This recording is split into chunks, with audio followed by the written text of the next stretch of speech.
here with Windsor Mayor Drew Dilkens. Mayor Dilkens, you've just completed the 2018 budget after months of work, 2 days of deliberation. Congratulations. I'm wondering if you could help us summarize some of the key points in the budget. First of all, how would you describe it? Well, this is a very complex organization. When you have a budget that is a little over $800 million, there are a lot of moving parts to that budget. So with the perspective of this year's budget, 2018, over $800 million worth of gross revenue and spending, and then you break it down and you look at where you're delivering services and how you're delivering those services. So I would call this budget, particularly in 2018, I would refer to it as a status quo budget. No cuts made to the services that residents expected and saw in 2017, but we did have some enhancements.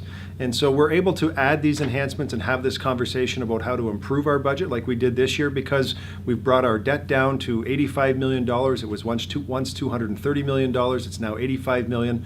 We've increased our reserves. They're over $180 million now and continue to grow. So because of our fiscal discipline that we've had over the last dozen years, and because of strategic investments and because of the financial strength of the City of Windsor, the corporation of the City of Windsor, we're really in a position to be able to have the conversation about how we can enhance services in our community. Now, are you able to give us some of the key numbers that residents would be interested in, such as size of the operating budget, the capital budget? Yeah, so our operating budget this year was just over $400 million, I believe $401 million. And that delivers all of the services that residents expect, from police to fire to garbage collection and everything else in between. On the capital side, we added an additional year as we move towards a 10-year asset management plan in our capital budget. So we used to do 5-year planning. We added a 6-year window. Next year we'll go to the 7th year, and eventually we'll get to 10 years to meet the provincial standard that is expected towards asset management plans. That 6-year capital budget is almost $650 million, about $643 million to be exact. And so it's a big number. It allows us to do a lot of things with respects to roads and sewers, and you'll see that the vast majority of spending in our capital budget is in fact related to roads and sewers. What are the tax implications of the budget? Could we talk about what the average homeowner is facing? So the real good news here on the operating budget side, when we added everything together and took our agencies, boards, and commissions and some of the spending that we really can't control as the mayor or city council, when we added those things together, we got down to a percent increase of less than 1%. We're actually at 0.9%. And so we're the lowest in Essex County. We're probably among the lowest in the whole province of Ontario with respect to tax increases. And we've done that specifically because we recognize that there are challenges still in the City of Windsor. Zero is very difficult to get to. And after doing zero for about 8 years in a row, we realized that there would be significant pain in terms of closing outdoor pools or cutting fire trucks out of service, making decisions that I don't think the community would be behind the mayor and council to make. And frankly, I don't think they're good decisions for the city. And so because of the overall budget and looking at all of the different operations and figuring out how we can, people talk about cutting the fat at City Hall. We've cut a lot of fat over the years with zero budgets, and even at 0.9%. That's lower than the rate of inflation, and you necessarily have to make difficult choices internally in terms of what to fund and what not to fund. And that sort of is the perennial problem, where you're always trying to decide what the balance should be, what services you should fund, what services you may look at in future years, and trying to make the decisions that really positively affect the majority of citizens in the City of Windsor. I'm wondering if there's anything particular about the 2018 budget that has you very excited about the year ahead? Well, I'm excited about 2018. I think Windsor is on a great course. I think you see it in the economy. Things are humming here in our community. People are employed. The unemployment rate is actually very low. And I feel a great optimism about things that are going on in the City of Windsor. And so some of the highlights from this budget certainly are some of the enhancements that we made. I talked about ditch cutting. I talked about some of the enhancements with respect to bulk garbage collection. So we actually cut that fee in half. It used to be $20 per item.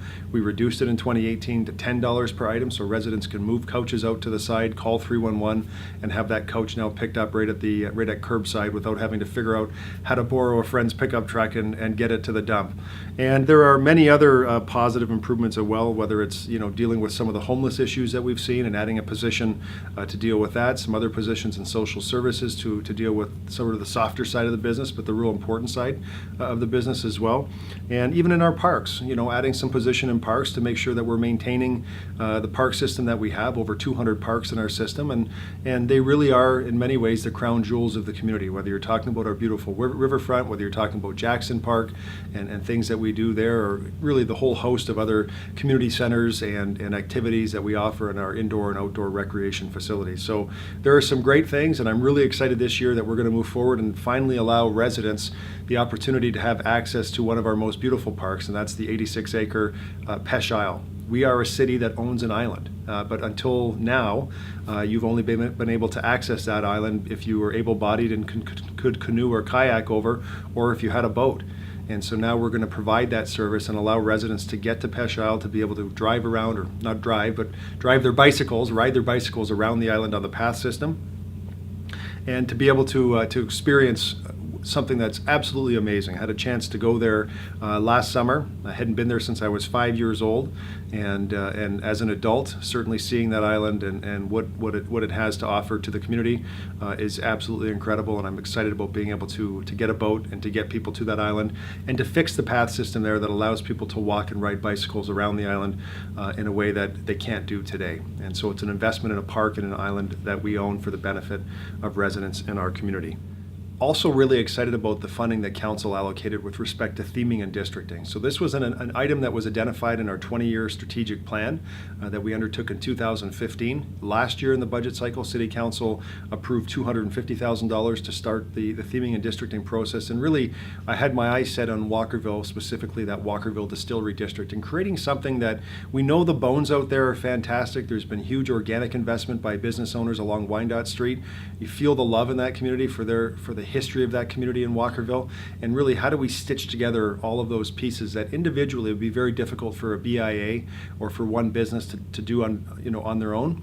But as a city, it's a role that we can play that's meaningful, that I think stitches together all those great assets that are in the community and builds something larger and more exciting for the residents who live there and for the people in the city of Windsor, but also for visitors who come to our community. So I want to expand that and look at the Asian Town theme, which I had talked about just about a month ago. There's some real excitement in the community about an Asian village or an Asian town. We're looking at that. We're looking at investments in our downtown. We're looking at Riverside, Ford City, Sandwich Town. How do we really take those areas of the city that legally ceased to exist in 1935 or 1966 and actually bring them back to life in a meaningful way, in a proper role for a city to play that adds life and rejuvenates areas that really need a boost at this point in time. So thank you for sharing this high-level presentation about what is contained in the budget. Congratulations again. Thank you very much. It's going to be an exciting 2018. The budget is set. There's some great enhancements, and I look forward to delivering on those enhancements for the benefit of the residents of our great city.